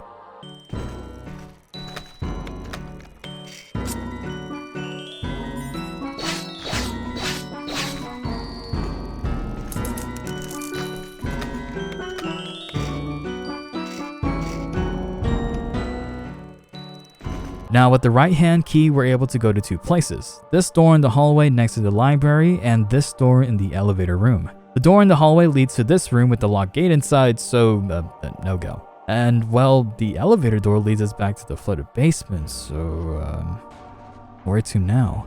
The third floor, right? But there's no way to get there with this key. Remember that note that said there are two cabins moving through a single elevator shaft? Well, we're supposed to do this. Head to the main hall green elevator and write it down. If you haven't already, unlock the door with the right hand key and take the stairs back up. If you head to the elevator in the main hall again, we'll see that there's a new red elevator which takes us to the third floor. How else were we supposed to figure that out without that note in the Iron Garden is a mystery to me. But I'm a stupid dog, what do I know? Entering the door, we spot a giant Pegasus statue with a disc at its base. This is the warrior disc, the last one to open that door with the statues and the staircase. There's nowhere else for us to go as the door is locked and the barriers are up, so we head back down and head to the staircase. We insert both discs and here.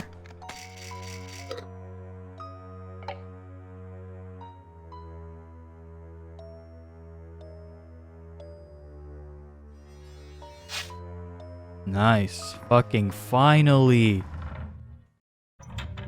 Oh my god. That took forever, man. What the hell? Holy shit. Oh, what the hell is that? That adorable thing is the Chapel Guardian. If you're caught, they will insta-kill you unless you have a cracked dress on like the white dress with all its modifications or the whole iron armor set. Before you even attempt to go through the next section, go to the door on the left and unlock it, which will lead you back to the library. Please save. Please. Once we're back here, we basically become Snake from Metal Gear Solid and sneak around these guys. First, we make it to this cabin right here and stay put. Or not. Just kidding. Let's try that again. So we make it to this cabinet right here and not move a muscle. God damn. So once the Chapel Guardian passes by us, we make our way over to these stairs where we'll probably see the second one pulling up. Luckily for us, we can sort of camp here and listen to the Chapel Guardian's footsteps so we know when to leave these stairs. They can't see us or shoot us while we're up here. Once we leave the stairs again, I somehow got really lucky and the Chapel Guardian decided to shoot the other way? What the fuck? And we bolt down the hallway. There will be a door here, but don't bother opening it as it's locked, so keep running. The door here is open, and so we head inside to find two levers and Lewis bullets for a Tommy gun. This isn't a guessing game where one will kill you and the other won't, so hold both levers. One will lower the barriers and the other will unlock these doors. After that, we're free to head to this door next to the Pegasus statue. But wait! Not yet. Please save, because as soon as you step into the store and leave, there's going to be a... Aha! If it isn't our crow again. Wait. I'm just here for the bullet bleed. Long gone. What your emperor was planning is no longer relevant to me. For my safety is guaranteed here, since I became the king of this castle. What are you talking about?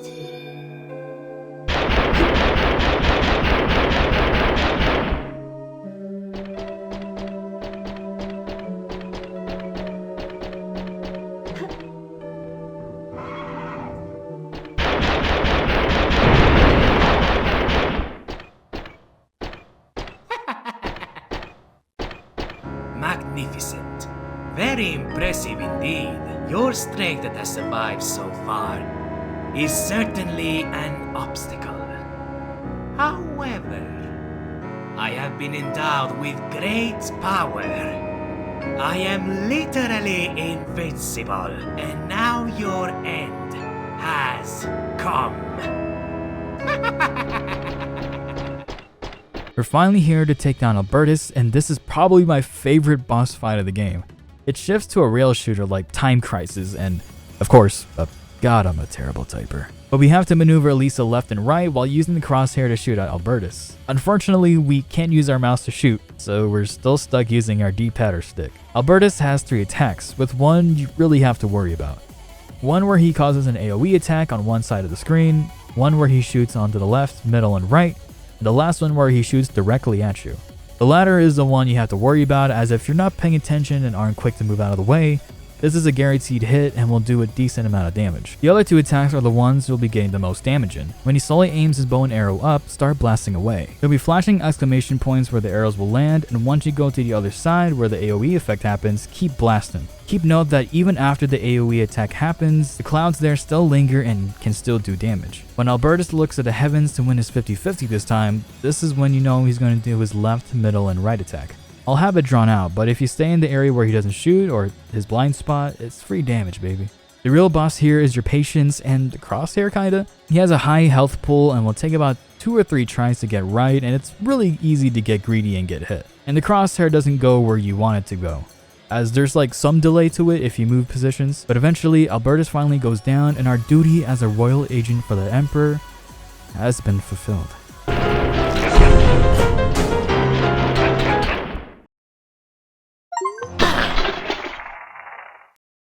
It's over.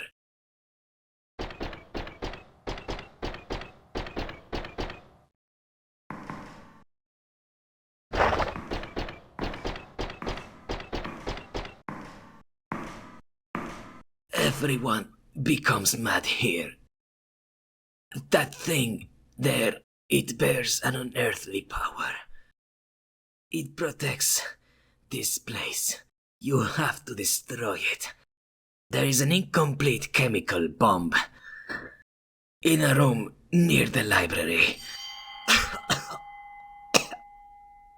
But why? It's your only way out of here. The one and only exit is barricaded. But once this thing is gone, this place will slowly fall apart. And then it's your chance. Why should I trust you? Because you have to know the truth about your Emperor's blueprints. There are people out there. They will show it to you. The Emperor is not a liar.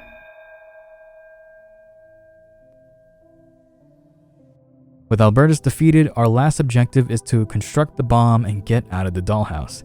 We're able to inspect the glass casing of the Finger of God, the artifact that kinda started all this.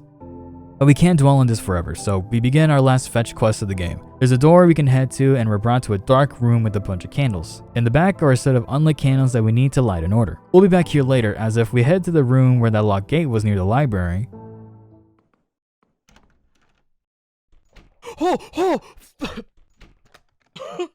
Oh my god! What the fuck was that? Yeah, we have a new enemy that stalks us. This is the... I'm just kidding. That would be crazy though. We'll be seeing this guy real soon. But we have the solution to the candle puzzle, but we need to grab the other ingredients first. One of the chemicals is located in the medical room in the funhouse in this cabinet. The next chemical is actually back in the room next to the Pegasus statue. And the last item is in the candle room. We use the diagram we saw and light the candles in order. No, you cannot cheese this puzzle. We can also visit Pole to see what rewards we get for defeating Albertus. We have the HMG, an anti-infantry heavy machine gun that was used in times of war. When equipped, Elisa can have a second weapon or run, so you're basically the Terminator if you have this on. That is, unless you have the gear implant modification I mentioned a while back. With this, you're able to run again. It's pretty good at destroying creepers trying to touch you, but it will also eat your ammo like it's nothing, so it's up to you if you want to get it. There's also the Cherub, a puppet minion that shoots nearby enemies for 10 minutes. Self-explanatory. Once we have all the ingredients, we place them together and magically, we get a bomb. We can return to the chapel to place the bomb and to get back to our sweet prince, Jean-Francois. Uh-oh, that's not good.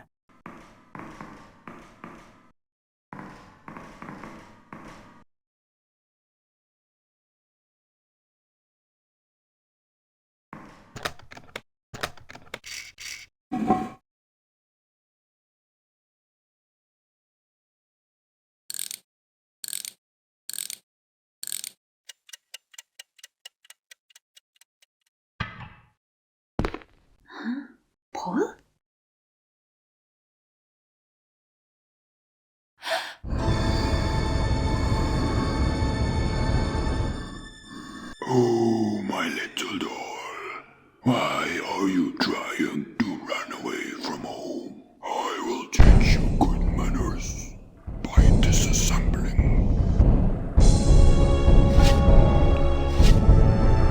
This is the Dollmaster, the final boss of the game. He's the one who's been with us in the save room and the one who yoinked Pierre Edmiston at the beginning of the game. I'll get to the lore and the story of Elisa in its own section, but all you need to know about him is that he's an intimidating boss. But not a hard one, surprisingly. He has 4 attacks: a grab, a ground pound, a lunge, and more importantly, a summon.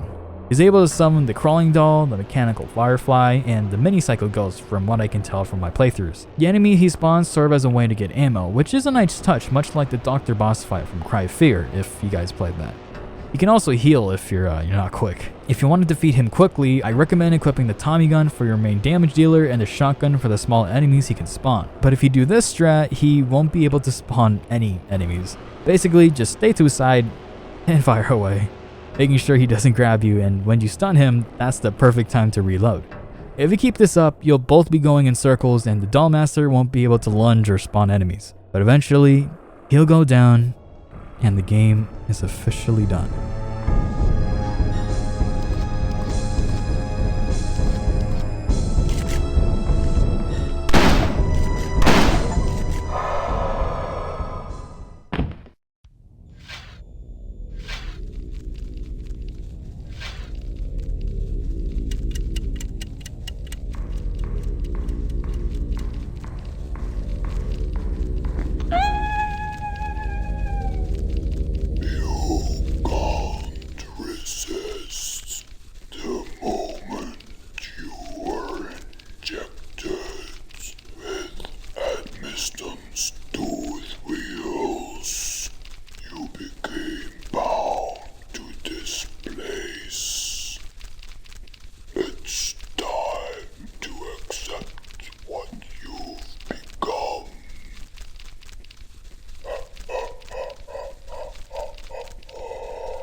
And that's the end of Elisa. But there's more to see, of course.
In my first playthrough, I got ending B, where Elisa becomes a doll and manages to escape the dollhouse after it resurfaces with the help of our boy Jean-Francois.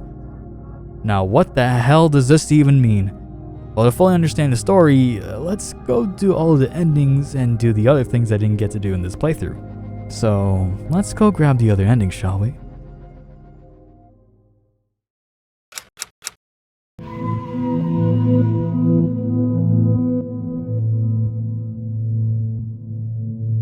From here on out, we'll be in New Game Plus, which means we carry over the weapons, dresses, and even the modifications from our original save, once we defeat Pierre Edmiston. Speaking of modifications, there are 4 endings to the game, which 3 of them require purchasing 1 or more modifications. Like I mentioned a while back, how many mods you choose affects your ending, and I never said you had to choose one. Since I already got all 5 of the modifications on this save, we'll go over ending C1 and C2. Since we defeated the Doll Master, I wonder if he has a boss reward.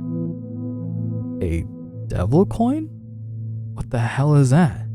Well, remember that gate in that save room in the funhouse? We can finally unlock it and go through. Once we step inside, we see a brand new puppet. This is quite literally the devil. And if we interact with them, we're able to spin a wheel for 50 tooth wheels to win a prize. Let's go over each item we can win from here. First is the Black Nurse Dress, which provides a 15% defense buff as well as making melee attacks absorb health. So if you were to use this dress with the saber against Flora, you basically won't die. Pretty good if you want to stick with the melee build. Next are the Dual P8s, a slightly worse Muger PPK, but at least you can spam the hell out of these. But I still recommend the starter pistol. Next is the Demon Elisa dress. Yes, you heard that right. This dress turns Elisa into a literal demon. It gives a 5% defense buff, and what makes this my favorite item from the Devil Shop, you can throw fireballs. This one is amazing. But what's not amazing are the fucking bear traps. You only got 2 of these guys, and you set them down and they stun an enemy in place.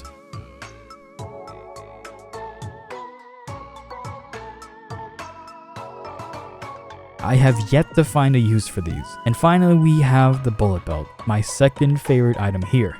You get a 10% defense buff, but you don't need to reload anymore. So if you're me, who tactically acquired 9,999 bullets from their secret stash, you can, brr. But back to getting ending C1, we have to acquire all the modifications from Pierre. A PB, I hear you say. I thought we did. No, young one. We have not. There is one more, but it requires a sacrifice. I don't know why I said it like that. Remember where we got that book in that small room in the flooded basement? Well, if we were to actually go there before we fight Edith, we are met with... Sorry, I might have scared you a bit. I was out there to keep you safe, but I failed. Some of the dolls took one of my legs. It must be down there, somewhere. But I'm in no condition to fight them. So I wonder, could you help me out a little? This is Elise. Her name sounds familiar because we saw a picture of her back in the old man's house in the prologue, but her leg's been stolen by other dolls, so it's our job to take it back. I suggest you buy yourself a bunch of ammo as we're gonna be fighting waves of dolls. When you're ready, head into the sewer where wave 1 will start. It's really simple. It's just gonna be some porcelain dolls. Nothing too crazy. Wave 2 hits us with crawling dolls on top of porcelain dolls. A bit more difficult, but not too bad. They all go down without any issues. Alright, last wave. This one consists of porcelain dolls and... Oh fuck! They're back! But no worries, they're pretty easy to deal with. First, whip out your Tommy gun and blast away. Easy. Yeah, they're not that scary once you can infinitely stunlock them with the Tommy gun, so womp womp. Once all enemies go down, we're able to grab the doll leg and can climb back up to Elise. To get either of the C endings, we have to give the doll leg to Pierre. Yeah, I felt so bad not giving Elise her leg back, but we'll make it up to her soon. I promise. If we go to any save room with the leg, Pierre will say this. What a leg! It reminds me of something. Can I have it? Giving the leg to Pierre will grant us the last modification of the game, the wrist blades, which gives us more damage when unarmed. Man, even Elisa feels bad about this. With the last modification, we're locked into ending C1 for this run. The ending goes like this.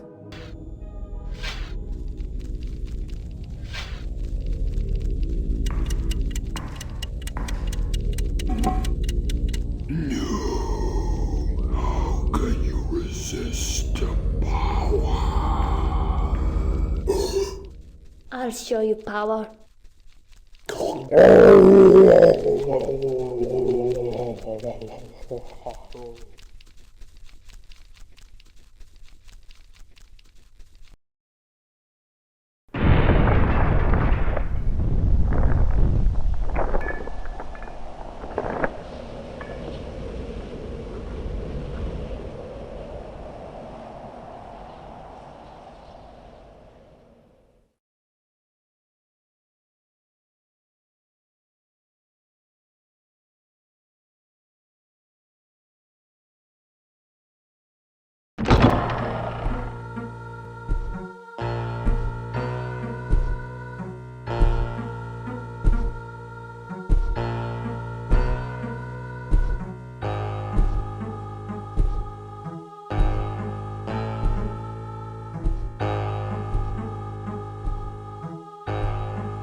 Yeah, Elisa becomes a new doll master of the dollhouse, now being the one who controls Paul and Pierre.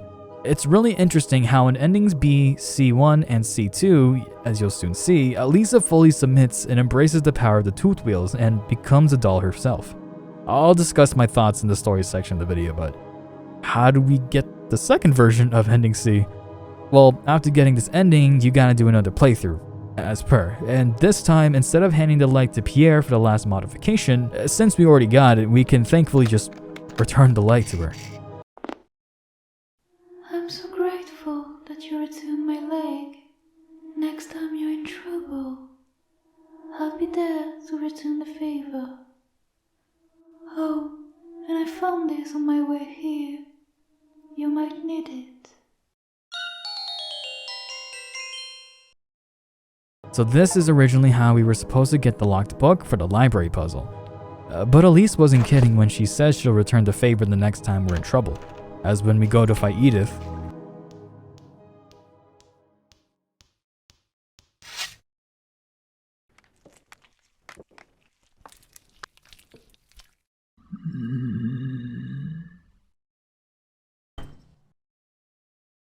Yeah, Elisa joins us for the boss.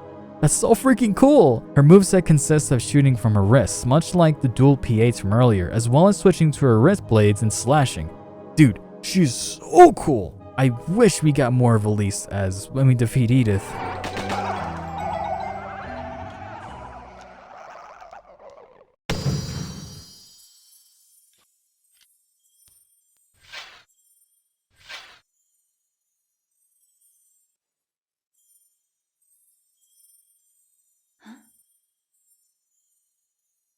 Yeah, the black doll snatches Elise away, and we never see her again. Oh man. But I forgot to mention in the flooded basement section, after we defeat Edith, the black doll never returns to haunt us in the dollhouse. If you noticed that and never knew why, here you go. Elise's and the black doll's relationship was mentioned in the note in the hallway to the funhouse. My mother escaped. She's roaming the hallways in search for me. It's possible that she senses a similarity between us. So, watch out. She will try to catch you. I'll also discuss this in the story section, so let's put that in the back burner for now. Hi, Editor PB again. Looking back on the script and editing it all together, I completely forgot to show ending C2. I feel like a complete dumbass right now, but it'll be shown in the next section. So yeah, sorry about the confusion. Yeah, I'm stupid. I love you. Now to get ending A, all you gotta do is not purchase any modifications. But if you really want to, you can only buy the first one, the magnetic fingertips. But do remember that once you get any modifications, it will transfer over to your New Game Plus playthroughs, so completely new game save it is. After an hour and a half of pure sweat, we beat the Doll Master again.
I didn't swallow my cure-dent.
And that's all the endings to Elisa, laying the game to rest. There are some things I didn't mention, but I'll go over real quick. There's the Elite Soldier achievement, which you get from beating the 3 doll amalgams in the prologue tutorial fight.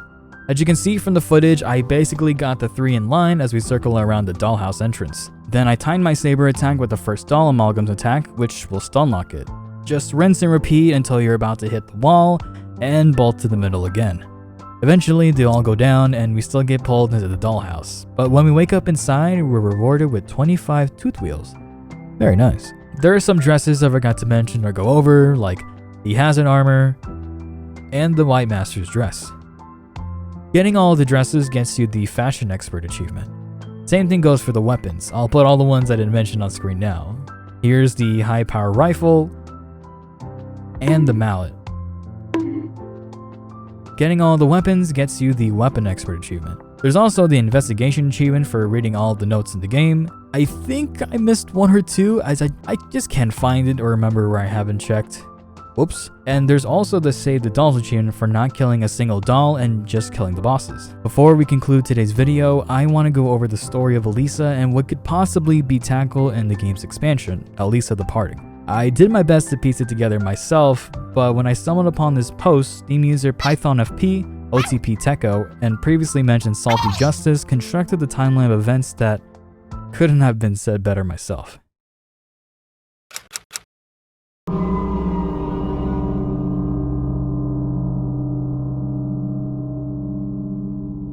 The St. Johannes Institute was founded in the countryside more than 60 years before the start of the game. It served to study the properties of a relic named the Finger of God. which was a donation from an establishment called the Manor of Tides. When in contact, the finger of God's primary property is to turn organic material to various inorganic material, such as porcelain, the dolls, glass, the crystal fish, and metal, the steel sunflower and rose.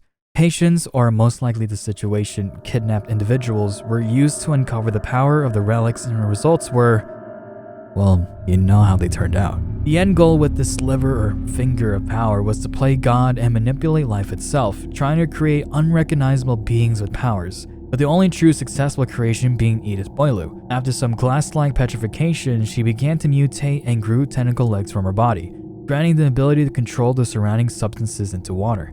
Barbara, the leader of the Institute, was assisted with experts in psychology, biology with a woman named Isabella Flora, and engineering with a possible crazed mad scientist, Pierre Edmiston. I am mad scientist! He was the one to invent the tooth wheel technology, which is used by the Institute's elevator. As the number of failed experiments increased, so did his frustration and patience. He then devises a plan to reanimate his petrified patients by turning their remains into mechanized dolls. Due to his inhumane experiments, he of course became the crazed mad scientist and was thrown into a corner of the mansion, left to his fun. Inexplicably, Хорошо, что это сундуки вот эти остались наверху, заебись вообще. Да ты чё? the Institute sank into the ground, possibly due to Edith using her powers to take all the water from the surrounding soil and rock down to the basement. Many decades later, in 1891, a charcoal mining operation discovers the now underground St. Johannes facility. With it being a complete accident or part of a covert operation is left vague. To their surprise, they mine into the entrance of Isabella Flora's domain, the Iron Garden, where they would stumble upon numerous of the metallic enemies, meeting their demise. It's implied through the numerous notes scattered across the garden that Flora disposed of them and plugged the hole with the boulder, as seen in her boss arena.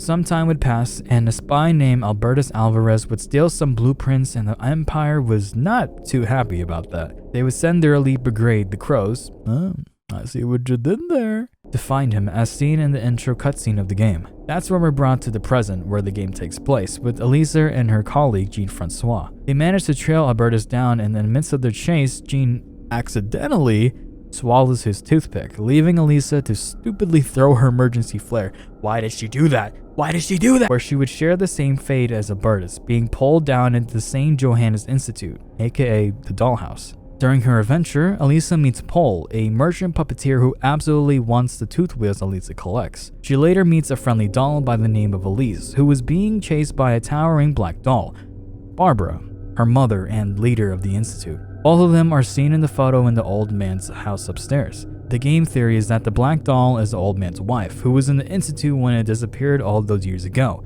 and that Elise would have been kidnapped when she was a toddler. Through her adventures, Elisa realizes that any still living people in the facility either become deformed beings or insane. To no one's surprise, Pierre Edmiston is not a living person, as he drops tooth wheels when he's defeated. Edith Boileau and Isabella Flora would also be defeated by Elisa. Nearing the exit of the facility, she encounters Albertus Alvarez again, now transformed into a cherub, a winged angelic being, and would be defeated, of course. Before he passes on, he tells of a bomb for her to construct to use on the finger of God, with it being the reason no one else can leave the facility. With the bomb placed on the finger of God, Elisa encounters Paul, aka the Dollmaster, and one of the missing patients who initially touched the finger of God and the one who converted the St. Johannes Institute into the Dollhouse. Depending on what ending you receive, Elisa will become either the pianist of the Dollhouse, ending B, the new Dollmaster either with or without the aid of Elise and the Black Doll, ending C1 and C2, or will successfully escape the Institute, ending A. With the escaped ending, Elisa wakes up from a nightmare of Jean-Francois telling her that he didn't swallow his toothpick on accident, implying that her journey to the St. Johannes Institute was part of some plan by the Empire, and learns about the truth of the stolen blueprints, thus marking the end of Elisa.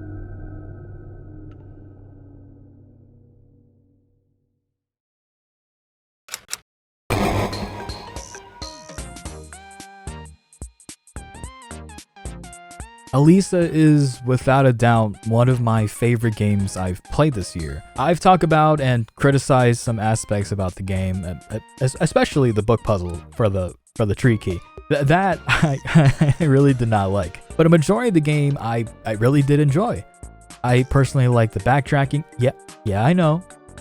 I'm a bit mentally ill. But for me, it really forces my brain to remember the layout of the dollhouse, so I don't have to waste time or resources if I gotta kill an enemy. Like the original Resident Evil games, Alisa can be easily sped run in under 2 hours. My personal best is like, what, an hour 22 or something like that. It's so fun. It's fun. Another thing I really like were the enemy designs. If Casper Crow decided to make the enemies, the typical zombies with some strong and slow and some fast and weak, they don't die. That kind of things, it would be kind of generic. So the shift to dolls and other monstrosity was like, ooh, those face dolls and the doll master was a good decision. And the fact that once you defeat a boss from a certain area, like after beating Edith Boileau in the flooded basement, the crystal fish will now appear in the main hall was a really nice touch. I feel like Alisa is a complete game, and everything, aside from a few puzzles, was amazing. And had I played this with, traditional tank controls and on a CRTV, I would have thought this was an actual PlayStation 1 survival horror game, like the games it was inspired by. One thing I want to add, because I just found out about this, is that the Alisa OST provides some lore in the name of its titles. The main one being the music that plays when the black doll is in the room is called Barbara. It's how I was able to piece together that the black doll that kept chasing us and Elise was the leader of the St. Joanna's Institute. Another one I found interesting was this one.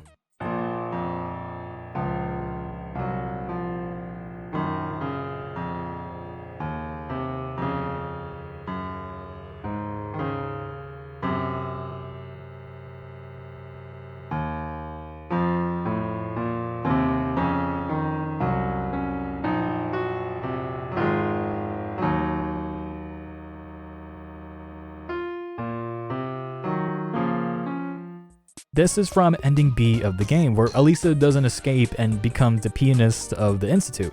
What's interesting to me is that it's titled Tides.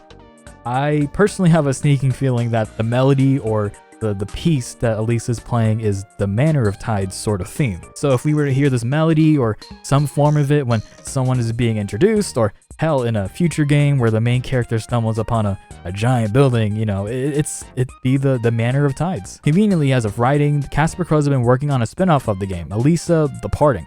Let's watch the teaser real quick.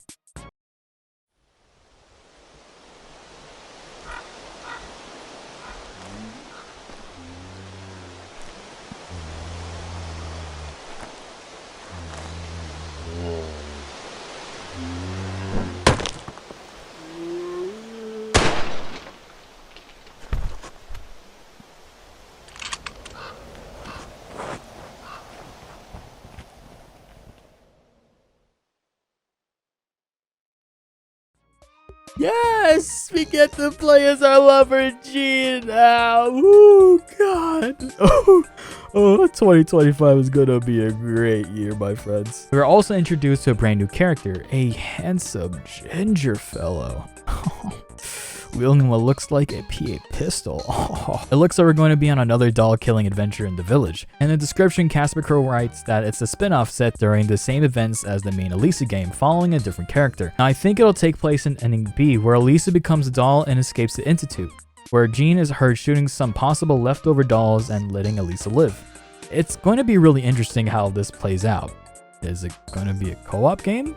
Yes, it is. So far, we only have 3 posts about the development of the spin-off game, but it looks great. From what I can tell, it's going to be like Resident Evil 0 with Billy and Rebecca, having 2 protagonists you control whoever you want at will. God, I love this game already. I'm going to make a small guess on how this game will start. All right. The new character, Handsome Ginger Man, stumbles upon a village and talks to the same old man, much like the original, and finds Jean in the forest. I imagine if he really is part of some covert operation for the Empire to make Alisa a doll, he'd be watching Alisa get pulled down into the dollhouse. Jean would be like, oh, oui, yes, everything is going to plan. I don't know how you do a French accent. Where the handsome ginger man will be like, the fuck are you doing? And something, they kiss. I don't know. I think I'm on point with this one. Casper Crow, you can hire me as a co-writer for the game. Or as a voice actor. I beg of you, please let me on. Just kidding, my voice acting is terrible. I cannot express how excited I am to play it, and I'll be pretty active on its development. I've been yapping for far too long now, and I'm getting pretty eepy, so if you made it to the end, thank you so much for watching. I know this is a really long video, and God, I wouldn't stop talking about Jean-Francois, but I had so much fun writing and editing this all together. Thanks to all my homies for helping me out with the voice acting. Y'all are wonderful. I love all of y'all. And if you liked the video, why not drop a like and subscribe to the channel? I don't know. My plan is to make more of these long form videos going over video games, so if that interests you, I'd love to have you. That'd be amazing. Don't forget to hydrate and eat a little something, and as always, I'm PB in a tree, and I'll see you later. I love y'all. Bye bye.